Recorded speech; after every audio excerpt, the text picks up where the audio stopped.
Hi guys, it's Casper Plays here. Today we're in another creepy video. Not creepy, but FNAF video. It's not. If it has episodes, it could be episode 3. Because look how long. No, this is literally just 3 minutes more, and this video is done. Really? And a half. Okay, before we start this video, don't forget to like this video, subscribe, and don't forget to turn on the notifications so you never miss a brand new video getting posted. Let's go! Almost like someone built these things to intentionally be deadly. And there, ladies and gentlemen, is our smoking gun. When we last covered the lore of this series, myself, as well as other FNAF theorists like Treesicle and Dawko, concluded that William Afton was driven to his murderous rampage by tragic circumstances. His son was killed in the jaws of that machine, and so he dedicated his life to twisted experimentation on other children to bring his son back. Sure, it doesn't mean that William Afton kidnapping and killing tons of kids is okay, but it does make us sympathize with him a little. He was driven to madness by this immense sadness. But if all this science today is truly correct, it proves that he was a madman all along. That even in the earliest days of Fredbear's Family Diner, William was making suits designed to kill, with mechanisms way overpowered for what they were meant to do. Any normal animatronic would have left the crying child with a few scratches, maybe some psychological scars, but that's about it. He'd be alive. But Afton, being the psychopath that he is, had other intentions. Not only did he create a deadly system with the spring locks, but even the basic robotics of his mascots were built to kill, something that he would continue to do throughout his career, particularly with the Funtime series. We all thought it was a freak accident that killed Afton's son, but at the end of the day, this death was completely avoidable. It was all Afton's fault. He only has his own twisted experiments to blame, claiming first his son and eventually his daughter too. Man, I gotta say, that really bites. But hey, that's just a theory. A game theory. Thanks for watching. 6 whole months since a FNAF theory? Wow, time flies. It's actually really nice to cover the series again with fresh eyes. I even figured out some new lore bits while working on this one. Stuff that I'm sure will show up in the next FNAF theory coming this summer. So if you haven't done it yet, make sure that you bite down hard on that subscribe button in 3, 2, 1. Crunch! And hey, might I recommend clicking the video that you see on screen right now? It's actually the first video that I did on FNAF. It's actually really interesting to see how the series have changed in that amount of time. Anyway, that's it for today. I will see you all, or at least the number of you who enjoy our theories that aren't FNAF related, next week. Okay, guys. When did you last take Sorry, the time guys. to do Wait, nothing? I'll see. And when I say nothing, I mean nothing. These days, we rarely give our... Hi guys, I'm in another FNAF. Yes, I know. Okay, let's start, eh? It's gonna be like 1 minute. The animatronics, the connections to the novels, and the identity of the puppet. But then I showed you this. The FNAF Survival Logbook. The book that, in 7 years of doing this, finally broke me. A book that contains within its pages an elaborate series of codes that serve as the key to unlocking the identity of Golden Freddy. A freaking children's activity workbook with a dabbing chica in it is the thing to defeat me. Ugh.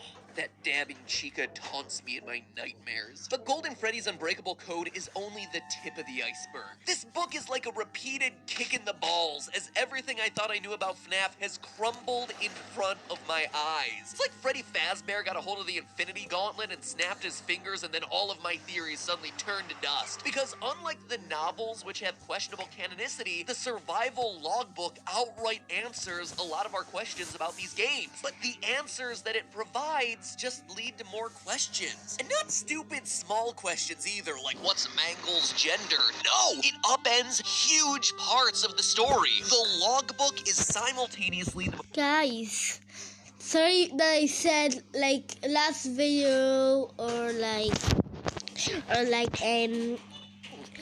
the first video what I right now made or the second video.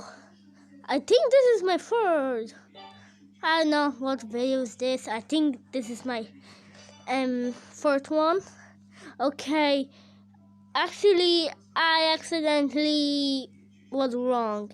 It's not my birthday tomorrow. My birthday is today. You can see this time is today. The time is 00:02:35. It's the new day.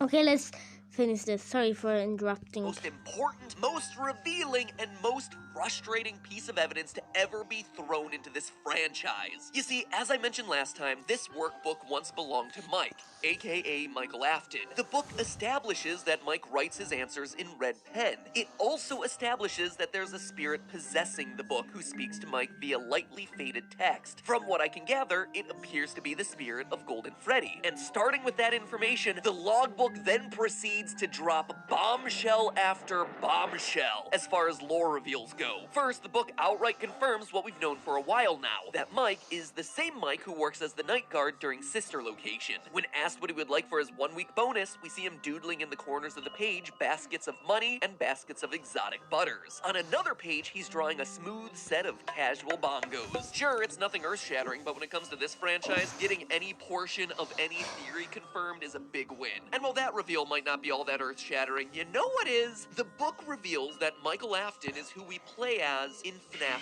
4. On page 40, the workbook starts asking about dreams, and via his doodle... What did he say? Did he say we play in FNAF 4 with Michael Afton? Okay, let's look for... Oh, sorry.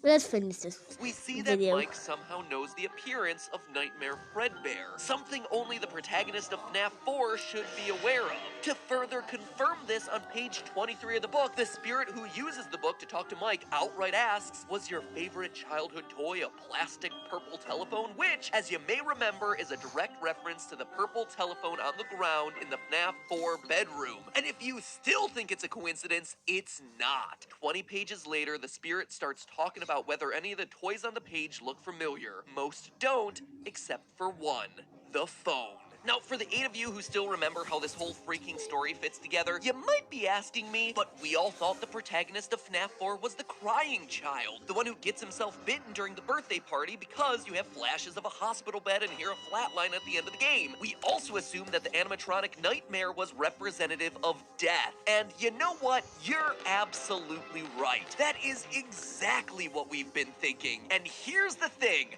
We weren't wrong. We've apparently been right about all of that, except there was one teeny tiny itsy bitsy little wrinkle that we didn't expect. Michael Afton was the bite victim. Michael Afton was the crying child.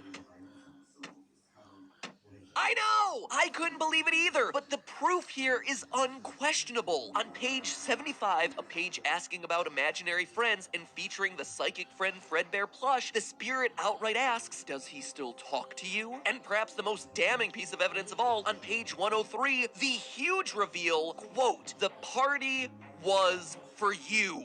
Mike Afton is confirmed to be the crying child. He's the bite victim. He's the one who, at the end of the game, apparently needed to be put back together. It seems undeniable at this point. Okay, guys, I'm gonna do another video next time. I hope you enjoyed. Thanks for watching. Oh yeah, and this video is sponsored by the game theories. I'm just gonna spell the game, and I'm gonna spell the another word. TheoRy. Okay. if you like listening, it's not really like I think it's like my favorite thing to watch. I love like answering questions. The best thing I love is listening to these stories. I hope you enjoyed. Thanks for watching. See you guys next time. Bye.